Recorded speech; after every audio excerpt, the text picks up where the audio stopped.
안녕하십니까. MBS 초대석 진행을 맡게 된 임정빈입니다. 아시다시피 2018년 상반기 최대 핫 이슈 하면 단연코 남북 정상회담을 계기로 촉발된 한반도 평화 모드 국면일 텐데요. 그야말로 드라마보다 더 드라마틱한 전개로 한반도 전문가들조차 쉽사리 내일을 전망하지 못할 정도로 반전에 반전을 거듭하고 있습니다. 그와는 별개로 남북 당국은 빠르고 조용하게 여러 분야에서 본격적인 남북 경협의 실무 차원의 논의를 계속하고 있는데요. 흔히 남북 교류하면 개성공단을 먼저 떠올리시는 분들이 많습니다. 하지만 전통적으로 남북 교류의 상징하면 이산가족 상봉과 함께 대북 쌀 지원 사업으로 대표되는 남북 농업 협력을 빼놓을 수 없습니다. 그래서 오늘은 과거의 남북 교류 협력의 역사에서부터 그 과정에서 얻은 교훈, 그리고 이를 바탕으로 한 향후 올바른 협력 방향까지 심층적으로 다뤄보려고 합니다. 그래서 1990년대부터 지금까지 남북 관계가 부침을 계속하는 동안 남북 농업 분야에 대해 지속적으로 연구해 오신 한국농촌경제연구원 김영훈 선임연구위원을 모셨습니다.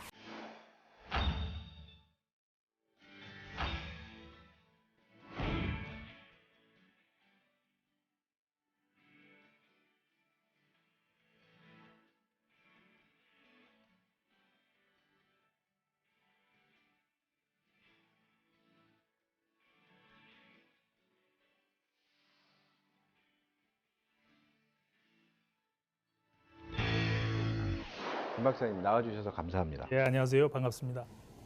아시다시피 요즘 그 젊은 세대들은 남북 화해 모드가 펼쳐지자 남북 그 철도가 언제 연결돼서 기차를 타고 시베리아를 거쳐 유럽까지 가거나 하는 이런 생각부터 한다는데요.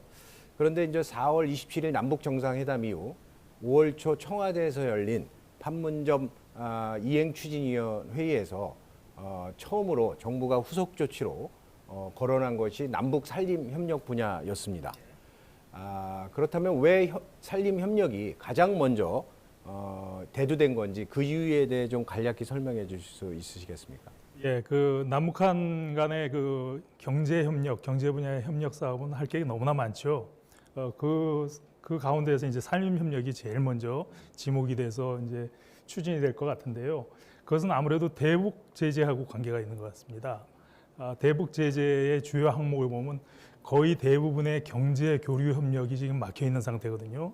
그러니까 경제 교류 협력 이외의 것 부분에서 교류 협력을 먼저 시작할 수밖에 없는데, 그러면 지금 가장 접근하기 쉬운 분야가 인도적인 분야입니다. 예, 인도적인 분야고, 그 다음에 이제 사회 문화 교류 뭐 이런 게 있죠. 그 중에서 지금 제일 먼저 진척이 되고 있는 게 이산가족 상봉, 문화 교류 중에 하나고, 그건 아마 추석 전후에서 성사될 것 같고요. 그 다음에 이제 대표적인 것이 문화 교류입니다. 임 교수님께서도 잘 아시다시피 우리 동계 올림픽이죠. 그때 이제 벌써 문화 교류가 활발하게 있었죠. 그 다음에 이제 체육 교류인데 지금 이제 시작되려고 하고 있어요. 막 탁구 공동 탁구도 있고 농구도 있고. 예, 농구도 이제 단일팀으로 구성될 것 같고. 그 다음에 이제 인도적 교류 중에서 제일 중요한 게 산림교육입니다. 산림교류입니다. 산림교류 협력 분야는 지금 이렇게 보시면 될 것 같아요. 지금 북한의 산림 황폐화가 심각하다는 것은 우리 국민 모두가 다 아는 사실이죠. 산림 황폐로 인한 문제도 아주 심각한데, 홍수 피해라든지 아니면 뭐 농업 생산이 굉장히 피해를 많이 입는다든지, 그런 것들을 해소하기 위해서는 산림 복구가 시급한 문제입니다. 그래서 이 문제를 남북한 공통으로 인식하고, 그다음에 북한도 굉장히 원하는 분야고, 그래서 먼저 산림 협력 분야가 시작되고 있는데, 이것이 아마 실무 분야에서는 고위층이 만났죠. 그다음에 제일 먼저 시작되는 것이 공동조사, 그다음에 공동연구, 그다음에 이제 상황을 봐서 산림 분야의 녹화 협력 사업이 이루어질 것으로 생각이 됩니다. 그렇군요. 그러고 보면 우리나라는 전 세계적으로 유례를 찾아보기 어렵게 산림 녹화에 성공한 국가인데요. 이게 산림 녹화라는 것이 단지 북한의 황폐한 산림을 복구하는 것뿐만 아니라 다른 또 중요한 의미가 있을 것 같은데, 예. 그 의미가 있으면 좀 말씀해 주세요. 예, 우선 북한의 산림 황폐화 정도를 한번 보는 게 나을 것 같습니다. 2008년에 우리 그 산림청하고 국립산림과학원에서 북한의 산림 상태가 어떤가 위성 조사를 한번 한 적이 있어요. 그때 그 당시에 한 32% 정도가 산림이 황폐화돼 있다 이렇게 조사 결과 발표된 적이 있는데 저도 그 2000년도 초중반에 북한을 많이 방문한 적이 있습니다. 방문했을 때마다 산림 상태를 눈으로 직접 확인했는데 마을 주변의 산림이라든지 중소도시 주변의 산림은 거의 뭐 32%가 아니라 거의 100%가 황폐화됐다고 해도 과언이 아닐 정도로 황폐화 정도가 심한 상태였었어요. 그런데 산림 황폐화가 이렇게 심한 경우에 보통 이제 피해 정도가 많죠. 우리나라 기후를 보면 온대 몬순 기후 아닙니까? 온대 몬순 기후의 특징이라는 것이 여름철에 한번 장마철에 집중호우가 내린다는 거하고 또 8, 9월 달, 10월 달 초까지 태풍이 또 한번 불어닥치죠. 몇 차례에 걸쳐서. 그때 또 집중호우가 내리는데 산림이 황폐화되어 있을 때 집중호우 피해가 집중적으로 발생합니다. 물이 한꺼번에 쓸려 내려올 뿐만 아니라 토사가 같이 유출돼 가지고 홍수 피해를 아주 가중시키죠. 물론 이제 주택이라든지 시설물 피해도 막중하고 인적 피해도 막중하지만 농업 분야에서는 홍수 피해를 입으면은 농업 생산성이 뚝 떨어진다는 또 문제가 있습니다. 그래서 그러한 그 산림 분야 협력을 통해서 이러한 피해를 시급히 이제 막아야 되는데 산림 분야의 협력을 고려할 때 또 반드시 고려해야 될 상황이 또 있어요. 우리 60년대, 70년대, 80년대 초반까지 우리의 경험을 비추어 보면 알 수가 있거든요. 우리가 그 유례 없이 세계에서 유례 없이 산림 녹화 성공 국가이기도 한데 그 주요 요인이 물론 산림 분야의 녹화 사업을 잘 기획해서 잘 추진한 것도 있지만 우선 식량난이 해소됐다는 것, 식량 부족이 해소됐다는 거 하나하고 그다음에 농촌 연료 문제 그것이 해소됐다는 그러한 두 가지 기본 배경이 있습니다. 그러니까 북한 산림 녹화도 성공하기 위해서는 산림 부문의 협력 사업도 굉장히 중요하지만 북한의 연료난, 그다음에 식량난 그것이 먼저 해소가 되지 않는다면 산림 부문의 사업들은 아무리 해도 다시 황폐화되는 그러한 악순환이 반복될 겁니다. 그래서 산림, 그다음에 에너지, 그다음에 식량 이 삼각 협조 체제가 같이 가동돼야 효과적으로 산림 녹화가 되지 않을까 이렇게 생각됩니다. 예, 산림 복구가 단지 산림 황폐화를 회복하는 것뿐만 아니라 농업 생산과도 연계가 되고요. 또 실제로 산림 복구도 되고 농업 생산성을 향상시키려면 또 에너지 문제도 해결을 해야 되는 그런 게 다 연계가 돼 있다는 말씀이군요. 예, 그러면 다음은 남북 교류의 역사를 살펴보면 1994년 김일성 사후에 그 북한의 고난의 행군, 그 이후에 우리가 하여튼 김영삼 정부였죠 그때는. 그래서 그 이후로 이제 남북 농업 협력이나 식량 지원이 많이 일어났는데요. 근데 이제 사실 최근에 한 10년 가까이는 그 남북 경색 모드가 지속되면서 실제로 기성세대와 달리 청년층이나 우리 그 어린이들에게는 남북 교류라는 것이 굉장히 먼 얘기로 아마 느껴질 겁니다. 그래서 김영삼 정부 때부터 시작된 남북 농업 협력의 교류 및 역사를 우선 좀 설명해 주시면 좋겠습니다. 짧은 시간에 하긴 좀 힘들겠지만, 예, 그 농업 부문이나 식량 부문에서 남북 교류 협력이 처음 시작된 건 아무래도 김영삼 정부 말씀하신 것 같이 김영삼 정부 1995년에 북한의 식량난이 아주 식량 위기가 심하게 발생했을 때 그때 쌀 15만 톤 지원으로부터 아마 시작됐을 겁니다. 그래서 1996년에서 1998년까지 북한 스스로 그 시기를 고난의 행군 시기다 그렇게 명명할 만큼 굉장히 어려운 시기였습니다. 그때 이제 우리 민간 지원 단체들이 많은 대북 지원을 시작했죠. 주로 인도적인 지원부터 시작을 했는데 인도적인 지원은 여러분들 아시다시피 뭐 기아를 해소한다든지 그다음에 보건 의료 문제를 좀 해소한다든지 위생 문제를 해소한다든지 그런 측면의 지원 사업들이거든요. 그런데 우리 민간 지원 단체들이 처음에 90년대 후반에 이 인도 지원 사업을 할 때 주로 농촌 지역에 들어가서 했어요. 근데 농촌 지역에 들어가서 하다 보니까 인도 지원 사업도 중요하지만 농업 생산을 좀 향상시키는 지원도 중요하겠다. 그런 것들을 우리 민간 지원 단체들이 많이 느끼기 시작했습니다. 그래서 2000년대부터는 농촌 지역의 인도적 지원 사업에서 서서히 농촌 개발 사업 아니면 그 농업 개발 협력 사업으로 서서히 민간 지원 단체 사업들이 변화하기 시작했거든요. 이 민간 지원 단체들이 북한 농촌에 들어가서 농업 개발 협력 사업을 한 것은 굉장히 사례가 많습니다. 북한도 쉽게 받아들였고요. 그 다음에 이제 한 것이 지자체들입니다. 지방자치단체들도 우리 지방자치단체들 경기도, 강원도, 전라남도, 경상북도까지 군이나 시까지 대북 농업 지원 사업이나 협력 사업을 많이 했었는데 아무래도 우리 지자체가 나서려면 북측의 상대방도 지자체여야 될 거 아닙니까? 그런데 아직은 그때까지는 북측의 정부가 북한 정부가 우리나라 정부를 직접 상대한다든지 또 우리나라 지자체를 상대한다든지 거기에 대한 부담을 많이 가지고 있었어요. 그래갖고 북측의 지자체가 나와야 되는데 북측의 지자체가 나오질 않으니까 우리 지자체는 이제 우리 민간 지원 단체를 같이 끼고 민간 지원 단체와 협력해서 북한의 그 농촌 개발 사업을 추진하게 됐죠. 그 다음에 정부 역할도 무시할 수 없습니다. 물론 이제 1995년에 김영삼 정부가 쌀 15만 톤 지원을 했고, 그 다음에 2000년대 들어서도 김대중 정부가 대북 쌀 지원, 그 다음에 대북 비료 지원을 아주 굉장히 큰 규모로 했었죠. 그 다음에 또 하나 중요한 것이 있는데 민간 지원 단체의 대북 농업 개발 협력 사업을 활성화시키는데 정부가 큰 역할을 했다는 겁니다. 민간 지원 단체는 아무래도 재정적으로 좀 힘들잖아요. 재정이 충분하지 않고. 그래서 그것에 대해서 이제 대북 지원 사업에 어려움을 겪고 있었는데 정부가 법을 만들어서 민간 지원 단체의 대북 지원 활동을 측면에서 지원하는 남북 협력 기금을 지원하는 그런 제도를 만들었습니다. 2000년대 초반에. 그래서 민간 지원 단체의 대북 지원 활동 또 대북 농업 개발 협력 활동을 측면에서 재정적으로 지원한 활동도 굉장히 크죠.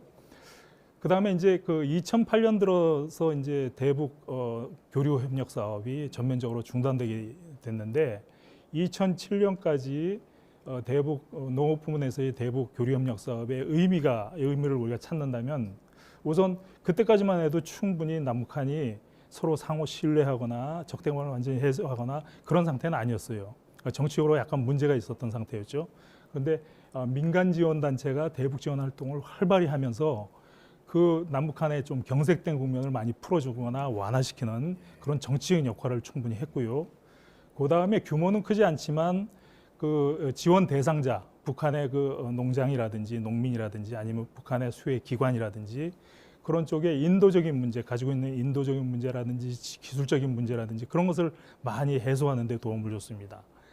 그 다음에 이제 실질적으로 농업 생산이 또 향상되는데 지원을 많이 했고요. 그런데 의미를 찾을 수 있는데 한계도 있습니다. 한계는 뭐냐면 우선 그 초창기 민간 지원 단체 활동이라든지 대북 농업 개발 협력 사업들이 초창기에는 어떤 목표라든지 사업의 성격을 뚜렷하게 가지고 출발하지는 않았어요. 그래갖고 목표라든지 사업의 성격에서 조금 혼란이 있었고, 그다음에 주체 문제도 마찬가지입니다. 상업적 협력 사업은 기업이 해야 되고, 그다음에 농업개발 협력 사업은 민간이나 공공부문이 해야 되는데 그런 것이 좀 혼재되어 있는 측면이 있었어요. 그래갖고 이제 초기에 사업이 조금 뭐 대부분 잘 됐지만 경우에 따라서는 사업 진행에 좀 혼란을 겪는 그런 문제도 있었습니다. 앞으로 좀 고쳐 나가야 되겠죠. 그렇군요. 네, 그리고 김 박사님께서 하여튼 90년대 중반 이후부터 최근까지의 남북 농업 협력 관련돼서 말씀을 하셨는데, 근데 일반적으로 저희가 남북 농업 협력하면 뭐 식량 지원이나 비료 지원과 같은 어떤 인도적인 원조로 알고 있었는데 지금 설명을 들어보니까 나름대로 북한의 근본적인 농업 생산성 증진을 위한 그런 사업들로 이루어지긴 했군요. 그렇다면은 이제 앞으로 이렇게 남북 그 평화 모드에 있어서 이제 우리가 이제 좀 더 체계적으로 또 시스템적으로 그 남북 농업 협력이 이루어지려면 김 박사님께서 워낙 전문가시니까 단기적으로는 또 뭐부터 하고 우선순위가 좀 필요할 것 같은데요.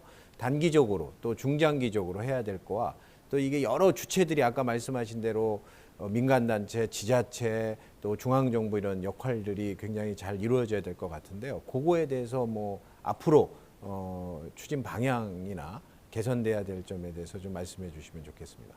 예, 최근에 그 남북 정상회담, 그다음에 북미 정상회담 결과를 놓고 여러분들께서 또 시청자 여러분 마찬가지고 이제 전문가들께서도 남북 관계 또 한반도 정세에 아주 커다란 패러다임의 변화가 왔다. 그래서 모든 교류 협력을 새롭게 짜야 된다. 틀을 새롭게 짜야 된다. 이렇게 말씀들을 많이 하시고 사실 그렇게 우리가 준비를 해 나가야 될 겁니다. 앞으로.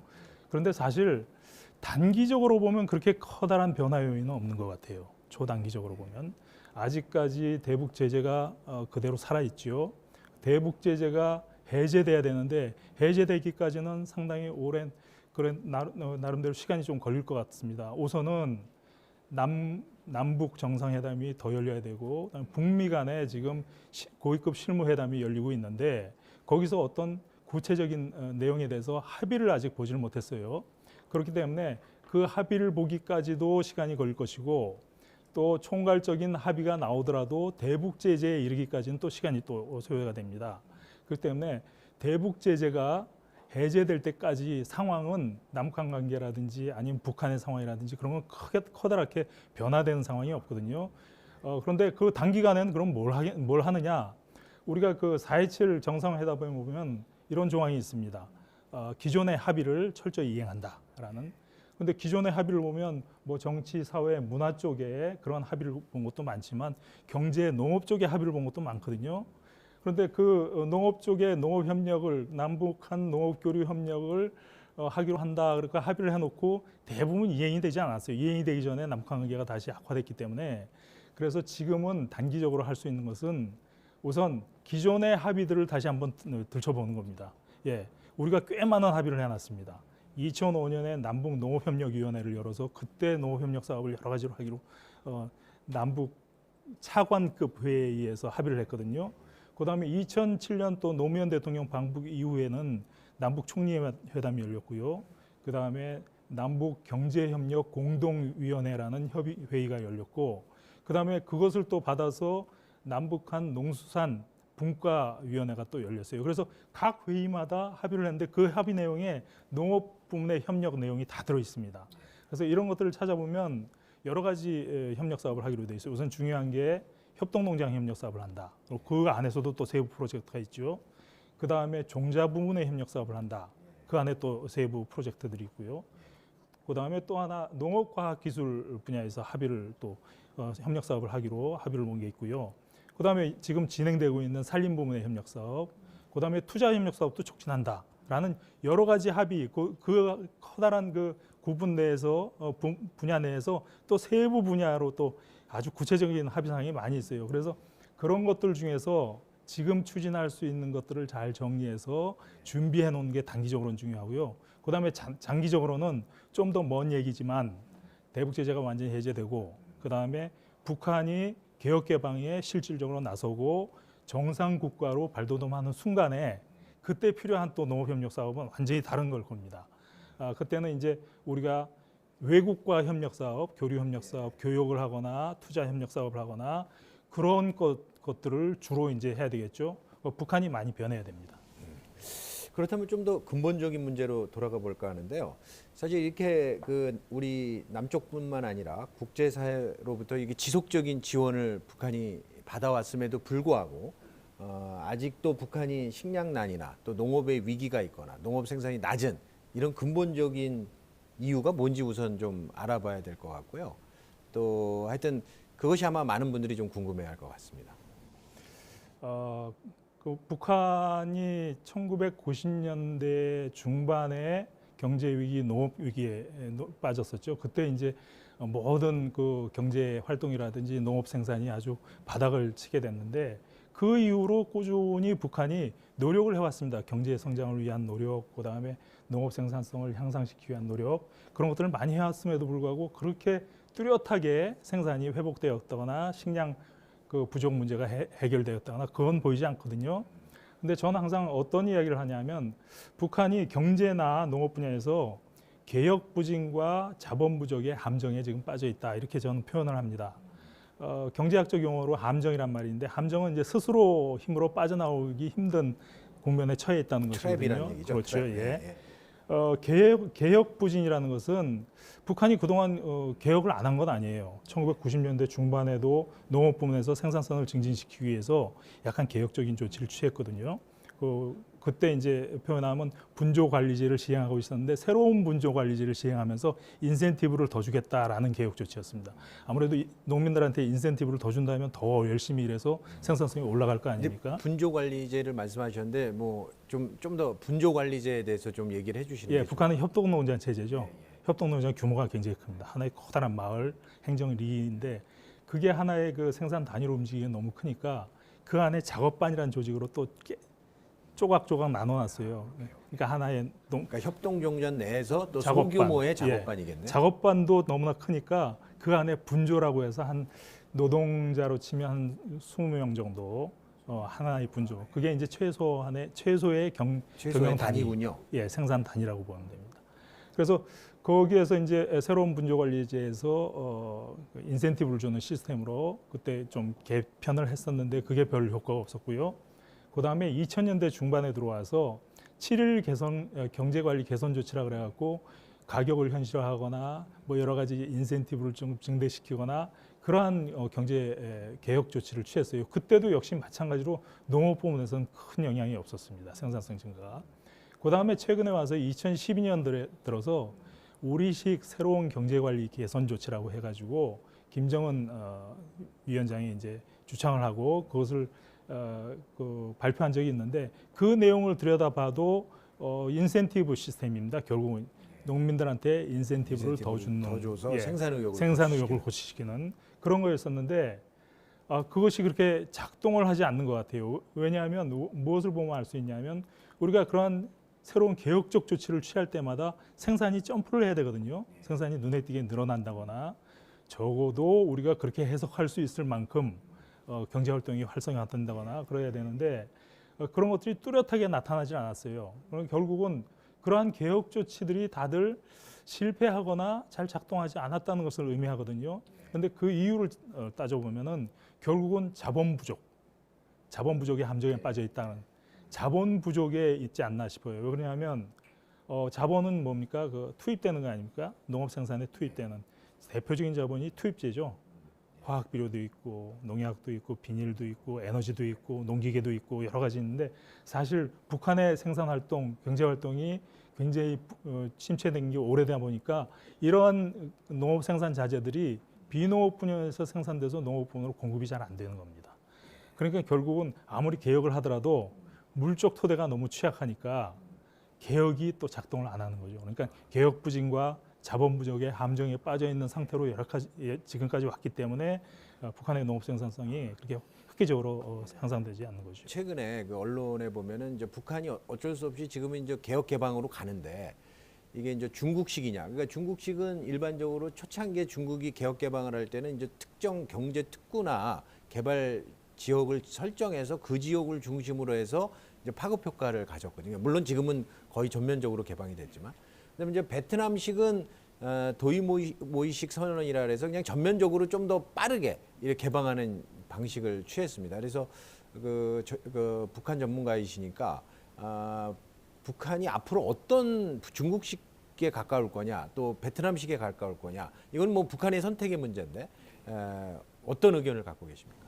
예, 물론 이제 중국식 개혁 개방 모델하고 또 베트남식 개혁 개방 모델을 자세히 연구를 하면은 조금 차이는 있습니다만 농업 부문에서는 별 차이가 없습니다.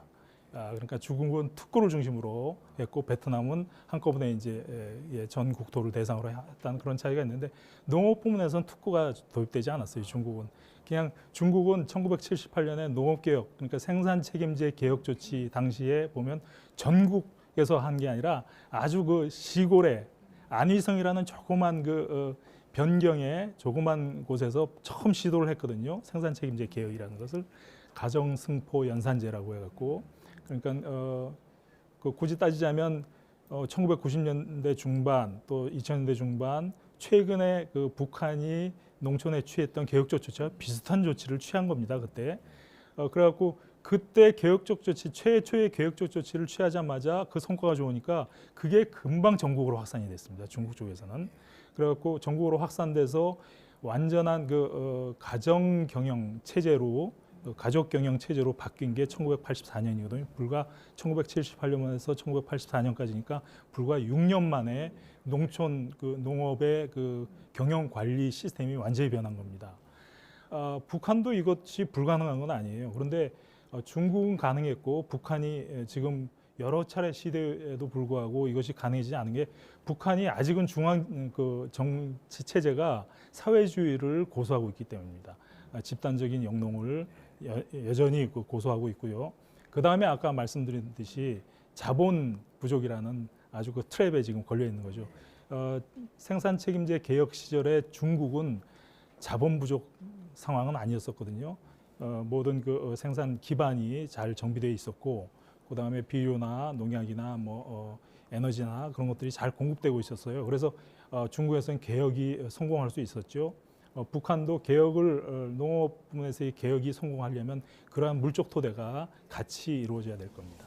근데 제가 이제 연구를 하면서도 좀 느끼던 건데 그 유엔의 어떤 우리가 국제식량농업기구라 FAO나 또 유엔의 세계식량 계획이라는 WFP도 이런 데 이제 통계 자료를 보면 우리가 예상한 것보다는 그 북한의 어떤 곡물이나 식량 생산량이 좀 많은 거로 나타날 때가 있습니다. 물론 과대 추정될 여지가 있는데 실제 북한의 현실과 달리 그러한 것들은 근본적으로 무슨 원인이라고 보시면 아까도 좀 약간 좀 얘기를 하신 것 같은데 사실은 북한의 현실과 실제 국제기구에서 북한이 사실은 의외로 식량이 안 모자랄지도 모른다는 게 최근에 통계 자료도 있더라고요.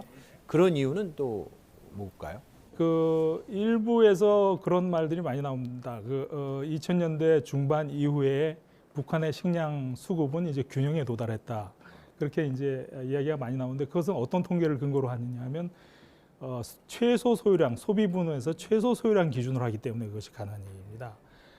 북한의 인구를 볼 때 노동력이 그다음에 인구가 재생산되기 위해서는 최소로 필요한 식량 소비량이 있을 거 아닙니까? 그것을 계산해 보면 한 연간 550만 톤 정도가 조달이 돼야 됩니다. 곡물이. 그런데 지금 북한의 농업 생산에서 조달되는 그러니까 곡물 생산량이 480만 톤 내지 500만 톤. 지금은 그것보다 조금 줄었습니다만은 그 정도 되고 북한이 발표하기를 한 3, 40만 톤 정도 매년 수입할 수 있다. 상업적으로 수입할 수 있다. 그리고 또 일부는 또 아직도 지원이 좀 들어오고 있거든요. 국제사회에서. 그것을 다 합치면 결국은 최소 소요량을 약간 초과하거나 그 언저리에 있습니다. 그러니까 이제 식량 수급이 균형을 이루었다 이렇게 말할 수 있는데 그것은 최소 소요량 기준이고 사실은 정상 소요량이 중요한 거거든요. 예. 그러니까 그런 걸로 따지면은 북한의 식량 수급은 아직도 불균형 상태고 그 다음에 아직 갈 길이 좀 멀다고 이렇게 보여질 수 있죠. 북한의 현재 식량 상황, 그러니까 최소 소요량이기 때문에 충분히 북한의 주민들이 섭취할 수 있는 그런 양은 아닌 거네요. 그러니까 최소로 생존을 위한 양으로 봤을 때는 좀 수급을 갖춘 것 같다. 80년대만 하더라도 북한이 800만 톤 생산 고지를 달성했다 그랬거든요. 그러니까 지금은 500만 톤 수준이니까 아직도 멀었고 회복 단계에 있다고 보면 되죠. 네, 그럼 다음은 향후 남북 농업 교류 협력을 위해서 우리가 어떻게 전략적으로 또 그 효과를 발휘하기 위해서 어떤 체계를 가지고 우리가 추진해야 될까에 대해서 좀 말씀드리도록 하겠습니다.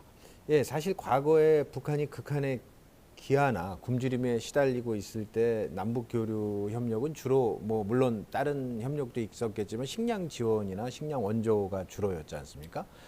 농업개발 협력도 있었죠. 예, 있었지만 이제 상대적 비중이 그렇지만 이제 최근에는 농자재나 비료나 이런 것들이 이제 앞으로 본격적으로 또 농기계나 또 이런 근본적으로 북한의 농업 생산성 향상을 위한 어떤 투입제에 대한 교류 협력이 강화될 거다. 이런 차원에서 최근에 보면 비료 회사나 농기계 회사 주가도 오르고 그러더라고요. 이런 차원에서 보면 굉장히 우리 농자재 업체들이 굉장히 기대를 갖고 있는데요. 이런 기사들 또 이런 의견에 대해서는 어떻게 보십니까? 예, 물론 당연히 농자재 산업 부분에서는 당연히 관심도가 굉장히 높아지고 준비를 해야 되겠죠. 우선 북한의 변화가 중요합니다. 북한이 지금까지는 굉장히 폐쇄돼 있고 그리고 남북한 관계에 의존을 하고 남북한 간의 경제 교류에 의존하고 아니면 중국과의 경제 교류에 많이 의존을 했는데 이제 그 남북미 정상회담이 다 종료되고 핵 문제가 해소되고 평화 정착 모두에 접어든다면 북한은 이제 국제사회로 완전히 나와야 될 겁니다. 그렇게 된다면은 이제 물론 이제 ODA 차원의 농업개발협력, 경제개발협력도 있겠지만 경제 교류 협력의 주 무대는 이제 상업적인 협력으로 넘어갈 겁니다. 그러면 이제 물자의 그 상업적 교육이 중요해지겠고요. 거기에 대한 제도가 이제 다 구비가 돼야 되겠죠. 전문성도 있어야 되고 그것을 관장하는 기구도 또 만들어야 되고. 그 다음에 중요한 것이 이제 투자협력 사업인데 북한은 아직 그 산업이 지금 1990년대 이후로 산업이 거의 붕괴했잖아요. 그러니까 그 산업을 되살리기 위해서는 외부 국제사회의 투자를 받아들일 수밖에 없습니다. 그리고 또 거기에 그 투자를 유치하기 위해서 북한 정부도 대단한 노력을 기울여야 될 걸로 생각을 하고 있습니다. 그렇다면 우리가 관심을 기울이는 것은 농업 부문, 그러니까 농업 생산 부문의 투자도 중요하지만 농산업 분야, 그러니까 농업 생산 자재를 생산하는 농산업 분야의 투자도 굉장히 중요해지거든요. 우선 가장 중요한 것이 화학 비료, 그 덩어리도 가장 크고 규모도 가장 크고요. 그 다음에 이제 비닐, 농약, 그 다음에 농기계도 있죠. 그런 분야에서의 투자 협력 사업이 아주 활성화될 것으로 생각이 됩니다. 그런데 이제 우리 기업으로서는 굉장히 유리한 점이 있어요. 우선 굉장히 지리적으로 가깝지 않습니까? 그러니까 수시로 왔다 갔다 하면서 상황을 살필 수 있고 경영에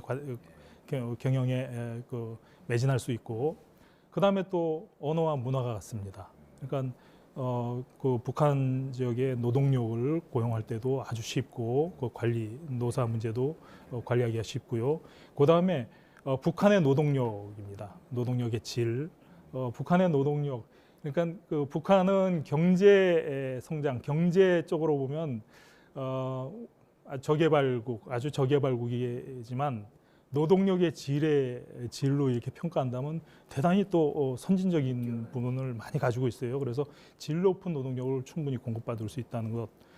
그리고 또 이제 사전적으로 대북 농업개발 협력 사업을 한다든지 농업지원 사업을 할 때 우리 기업들이 직간접적으로 많이 거기에 참여를 해서 같이 했습니다. 그래서 사전적으로 북한에 대한 어떤 사전 정보라든지 자료라든지 또 익숙한 면을 많이 가지고 있어요. 그래서 그러한 그 이점을 가지고 대북 투자 활동을 추진한다면 성공할 수 있는 그런 가능성이 크다고 봐야 되겠죠. 우리 기업으로서는 새로운 기회로 생각하고 많이 준비하고 있는 걸로 알고 있습니다. 그러니까 하여튼 김 박사님 말씀으로는 하여튼 앞으로 이 남북 간의 이런 화해 공명과 남북 교류 협력이 활성화되면 우리 농산업 기업의 기회 요인이 될 수 있다, 이런 말씀을 하시는 거네요. 근데 중요한 건 아까도 말씀하셨지만 이제 외국의 투자나 또 자본 유치, 이것이 이제 물론 뭐 남쪽의 자본과 투자 유치도 가장 중요하겠고요. 그러려면 북한 정부가 뭐에 주안점을, 또 어떤 시그널을 보내줘야 우리 남쪽의 기업뿐만 아니라 단지 뭐 정부 레벨에서의 자본이나 투자, 북한에 대한 투자보다 민간 레벨에서의 어떤 투자도 필요할 텐데, 그러니까 북한이 어떤 조치를 취해야 그런 좋은 효과를 발휘할 수 있을까요? 거기에 대해서는 북한도 노력을 많이 해야 되고 또 주변국들도 많이 지원을 하고 도움을 줘야 될 것 같은데요. 우선 북한은 경제적으로 국제사회의 시민권을 얻지 못하고 있어요. 국제 경제사회에서 시민권을 얻는다는 것은 여러 국제기구의 정상회원으로 가입이 돼 있다는 것을 의미하거든요. 그런데 지금 경제적으로 가장 중요한 국제기구가 뭡니까? IMF죠. 대표적인 것이. IMF에 가입이 안 돼 있고, 그 다음에 또 월드뱅크라든지 아시아개발은행이라든지 이런 데는 또 저개발국, 개발도상국에 자금 지원을 하는 그 국제기구인데 거기에도 또 가입이 되지 않고, 북한 스스로 가입을 안 하겠다고 해서도 안 됐지만 그러한 국제기구들이 요건을 못 갖췄기 때문에 북한은 가입이 안 되는 그러한 지금 스탠스를 취하고 있어요. 그러니까 국제 경제사회에서의 시민권을 획득하려면 우선은 그러한 국제기구, 국제경제기구, 주요한 국제경제기구에 가입을 해야 됩니다. 가입을 하려면 거기서 요구하는 조건을 충족시켜야 되죠. 개방이라든지 통계 자료를 잘 정비해서 완전히 개방한다든지, 그 다음에 그런 경제 관리 시스템을 개방형으로 또 시장 경제에 맞게 고친다든지 하는 것들이 굉장히 주요한 조치일 겁니다. 그래서 그런 것들을 하기 위해서 북한이 굉장히 노력을 해야 되는데 그게 바로 개혁 개방입니다. 진정한 개혁 개방. 우리가 북한의 그동안의 북한의 개혁 개방을 많이 논해왔지만 그러한 차원의 개혁 개방은 아니었었거든요. 그러니까 그것은 결코 쉬운 작업이 아니고 많은 노력과 시간이 드는 작업이라고 생각됩니다. 이것 북한이 만약 그러한 실질적인 개혁 개방에 나선다면 주변 국가, 특히 우리나라가 많이 도와줘야 되겠죠.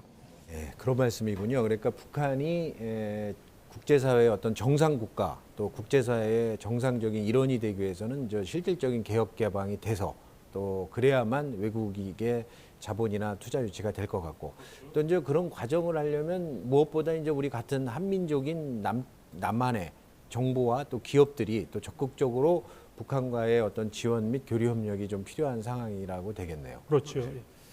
그렇다면 앞서도 뭐 단기적, 뭐 중장기적 이런 얘기를 하셨지만 저는 제가 볼 때는 지난 10년간 남북이 경색 국면에 있었기 때문에 우선은 농업 측면에서 가장 손쉽게 할 수 있는 게 이제 농업 과학기술 관련 그것이 아마 종자라든지 품종 개량 또 뭐 여러 가지 측면에서의 어떤 가축의 뭐 어떤 품종 개량 또 기본적인 어떤 그 토양에 대한 질 개선 뭐 또 그 농업 용수에 대한 어떤 개발 뭐 이런 거와 관련된 어떤 농업 관련 인프라 구축과 관련된 어떤 과학기술적인 협력이 가장 빠르게 와닿을 것 같은데요. 농업과학기술 분야의 협력 사업은 정부, 공공부문에서 할 수 있는 좋은 협력 사업입니다.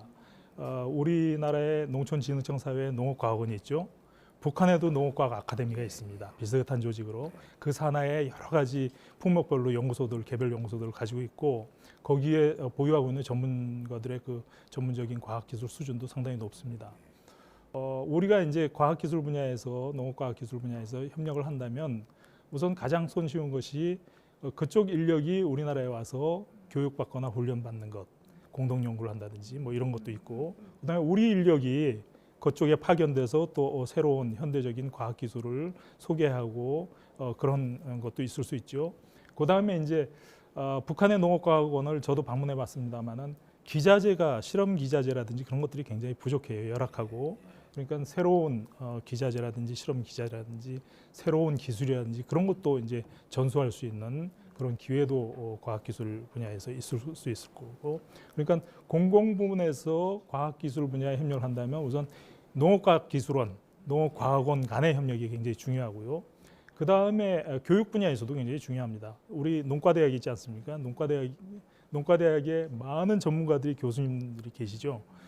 거기에서 보유하고 있는 전문기술도 대단할 텐데 교육 분야 그러니까 북한의 대학과 우리나라의 농과대학이 서로 교류를 한다든지 그런 그 교류 활동을 통해서도 또 과학기술 분야가 협력이 될 수가 있고 그다음에 우리가 가지고 있는 독특한 조직이 또 하나 있습니다. 각 도나 시군의 농업기술센터가 있죠. 그러니까 농업기술센터 차원에서도 또 북한에 적절한 상대할 수 있는 파트너를 물색한다면 또 협력을 할 수 있는 파트너를 발견할 수 있을 거예요. 그게 이제 공공부문의 협력이고 민간 부문에서도 농업과학기술에 대한 협력을 할 수가 있어요. 우리가 보통 그 종자 부문에서 대표적인데 종자 부문에서 해외 진출을 많이 하죠. 해외에서 종자를 생산해서 국내에 들여오거나 거기서 또 수출을 하거나 그렇게 많이 하는데 그때 해외에 나가서 종자를 생산할 때 대단한 과학기술이 또 그 전수가 됩니다. 그러니까 상업적인 방식으로 북한하고 투자 협력 사업을 하면서도 또 상업적인 방식으로 과학기술이 또 교류가 될 수가 있습니다. 그러니까 공공부문에서 주로 하되 민간 부문에서도 농업과학기술을 얼마든지 교류를 할 수가 있죠. 예.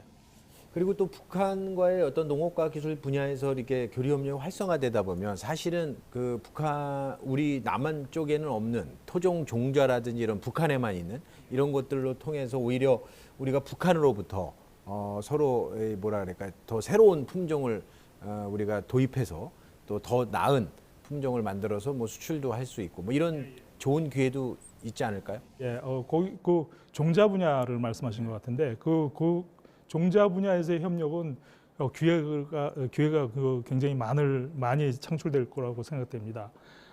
우선 세계는 지금 종자 전쟁이라고 표현할 만큼 종자가 대단히 중요하지 않습니까? 종자 하나 개발하면 거기에 대한 부가가치가 엄청날 만큼 그렇기 때문에 남북 간의 종자 협력도 굉장히 중요한데 당장 필요한 종자를 생산하기 위한 상업적 협력도 중요하지만 더 중요한 것은 원종을 개발하거나 새로운 종자를 개발하는 겁니다. 거기에는 반드시 필요한 것이 유전자입니다. 그러니까 새로운 유전자를 자꾸만 발견하고 그것을 교배해서 새로운 종자를 만드는 것인데 다행이라 그럴까요? 불행이라 그럴까요? 북한이 굉장히 폐쇄적이었지 않습니까? 그동안. 예.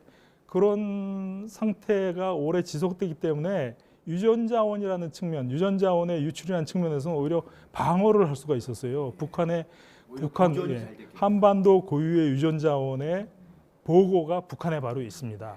저희는 그렇게 알고 있는데 그렇다면 유전자원 차원에서 유전자원을 보존하고 찾는다는 차원의 그 교류협력, 과학기술 교류협력은 대단히 유망한 분야라고 생각돼요. 북한도 커다란 이익을 얻을 수 있고 우리도 거기서 커다란 이익을 얻을 수 있는 좋은 협력 분야라고 생각됩니다.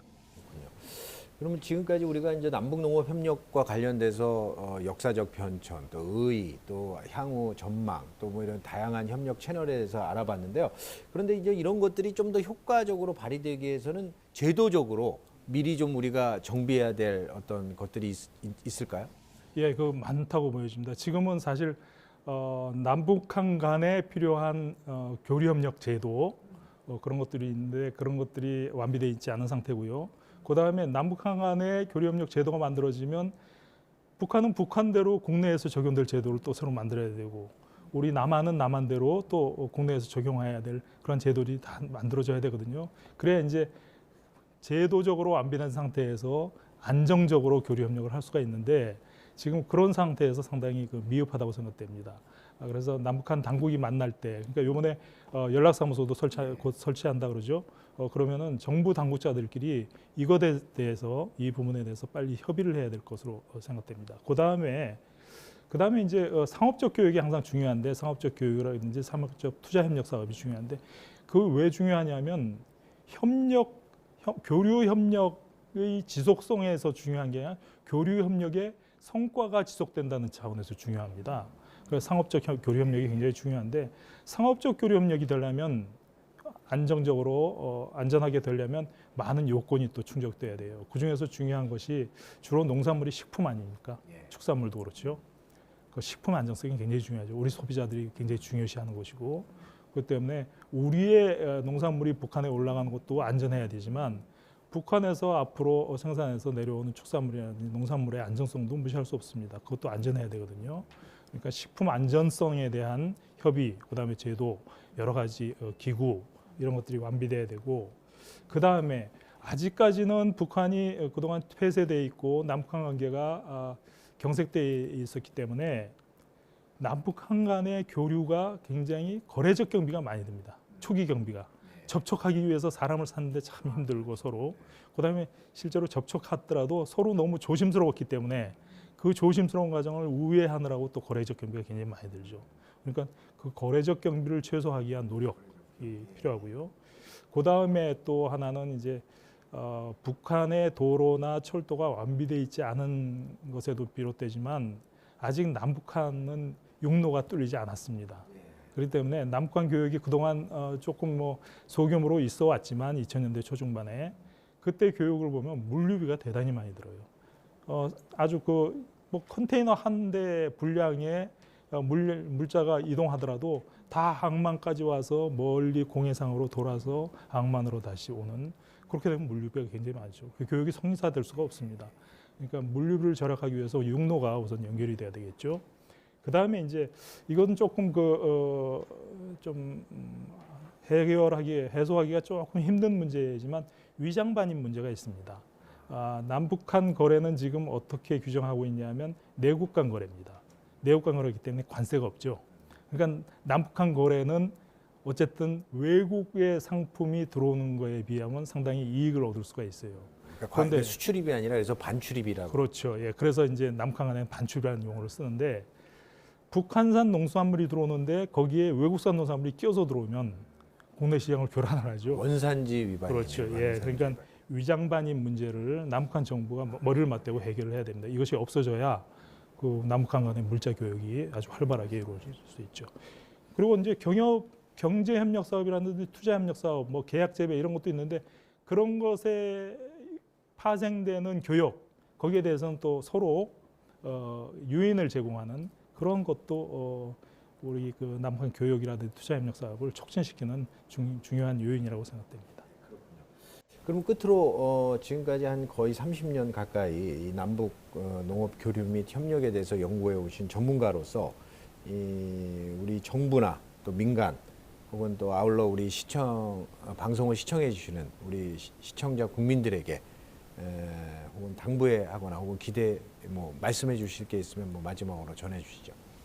예, 우리가 이제 지난 4월부터 남북 정상회담, 또 6월에는 북미 정상회담, 그걸 거쳐오면서 대단한 변화를 지금 목도를 하고 있습니다.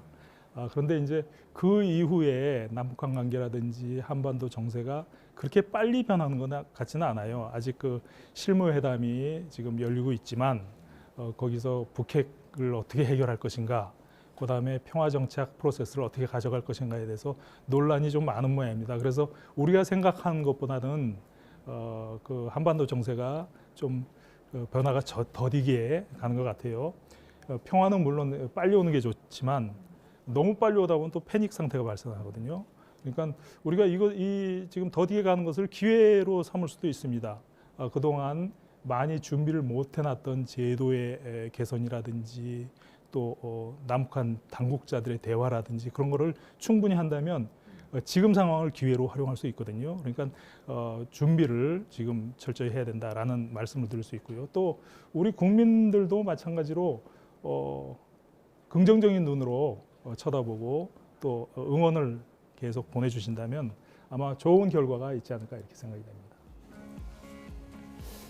MBS 초대석, 오늘은 남북 교류 협력의 의의 그리고 향후 협력 방향과 과제에 대해 한국농촌경제연구원 김영훈 박사님을 모시고 자세히 살펴봤습니다.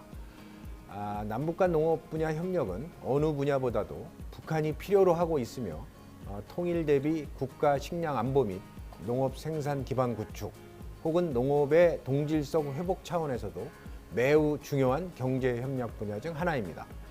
단기적으로는 식량과 비료 등 인도적 차원의 지원을 실시하고 단계적으로 기술 이전 및 농업시설 정비 등 인프라 구축, 정책 및 법률 등 추진 기반 체계 전수 등과 같이 근본적으로 북한의 생산성 회복과 농산업 성장에 도움을 주는 사업을 중심으로 농업협력 사업을 지속적으로 전개해 나갈 필요가 있을 것입니다.